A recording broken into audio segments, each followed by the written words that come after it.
Hey guys, it's Ravi with the Stash, and today we're going to be talking about the Off-White Air Jordan 4 Sales Women's. Let's get right into it. Bitch who is down to earth, but she want the goddamn sky. List of my problems.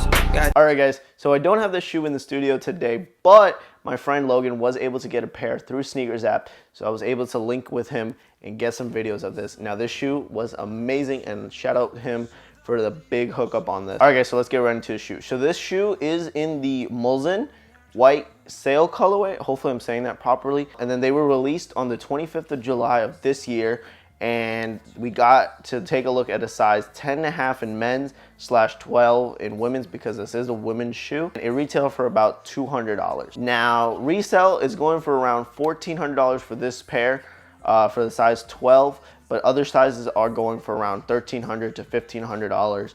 And that's pretty good for right now. To be honest, I think they're gonna go down after a while. I think they're gonna, start going into the 950s and the 1,000 range, and then slowly after a long time, they'll slowly creep up back to the 1,300 and hopefully surpass the 1,500. But like I said, I think that's gonna be a while before that happens. I think they're definitely gonna go down before they even go up again.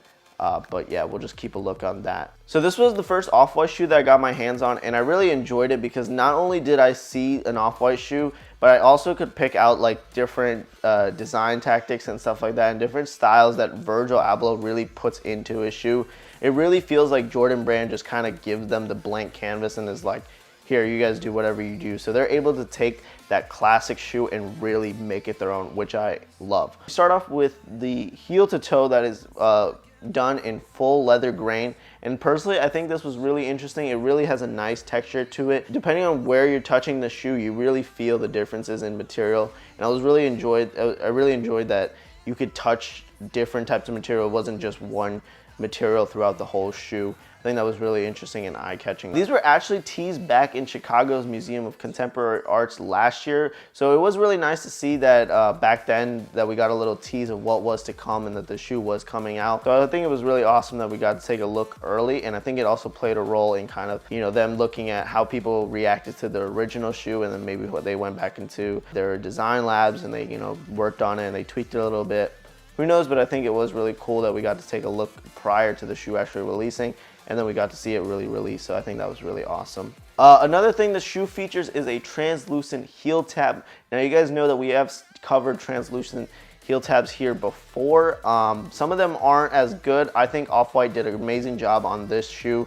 It was properly executed and it just looks really clean, so top tier for them on that one as well. So something that Off-White does a lot and keeps consistent with their shoes is they do quotation marks, and this shoe is no other exception. So we feature 2 quotation marks.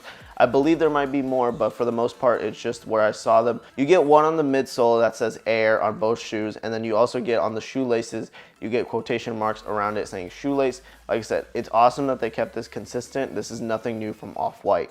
As well as you get 3 pairs of extra laces with the shoe, so you get a total of 4 laces with the shoe, which I thought was insane because usually when we cover shoes here, we only get 1 or 2, but this Off-White 4 really came with 4 different types of pairs of shoes. Something that I thought was really interesting that they did was the tongue. So the tongue on the Air Jordan 4 has the Jumpman. It's a little bit higher than the actual tongue. I'm not sure if that's really an Air Jordan 4 thing or if that's an Off-White thing, but if Off-White did it, then hey, it looks really nice, and they did allow the Jumpman to be in a nice little hint of blue, and I think that's amazing because it's really eye-catching when you're wearing the shoe, especially depending on what you're wearing. But tossing in a little blue with that Off-White just kind of makes it really clean, good amount of contrast. Now speaking of colors, now let's take it over to the outsole. Probably one of my favorite parts of this shoe. I think the outsole was absolutely amazingly executed. The only problem is that it is the outsole and it is going to touch the floor. That's the only downside, but the design that was done and the colors that were chosen, amazing. Now I really like that teal and as well as that Nike logo and how it looks on the bottom of the shoe.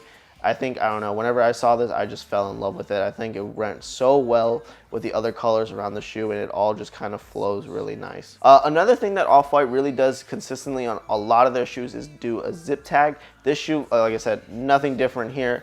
Also got the tag. One thing I did love about this was that the tag was white, just like the shoe. They didn't do a black tag or a red tag or anything to, you know, be able to see the lettering or see the tag better. It really was a white tag with white lettering on there. Now, when you really get close up to it, you can really see the lettering, but from far away you can't. And I don't think they really cared. I think they wanted more. It was more about design and executing that consistency around the whole shoe that they really kept in mind. So like I said, top tier on the zip tag. One thing that I enjoyed, but I'm not sure who did it, was the cage and the webbing on the Jordan 4. I'm not sure if that was a thing that Jordan 4 did or if Off-White took over it. But again, something that I really enjoyed was the caging and the webbing that they did on the 4 on both sides. You know, it just feels like, I don't know, it just felt like glue that was like a spider web, and it just felt really cool. Like I could just rub my fingers all over that shoe like all day for some reason. I don't know why, but it just felt really nice. And on top of it, not only did you have that webbing, you also got that classic Off-White branding that they always do on each shoe. On the inside, you know, just talks about the Off-White and, you know, how they brand their things. Again, super awesome. I think we just see more consistency with the Off-White designs and stuff like that brought to every other shoe that they're touching, and I cannot argue. All right, guys, I think that is gonna do it for me today. If you guys enjoyed the video, make sure you guys leave a like, comment down what you guys thought, subscribe if you're new. Be sure to hit us up on all our social medias, you know, and all that good stuff. I think this was a little different. You know, the Off-White was pretty dope. You know, I would love to get my hands on more Off-White stuff. Definitely some things I want to talk about more. But yeah, that's gonna do it for me. Catch you guys in the next one. We out.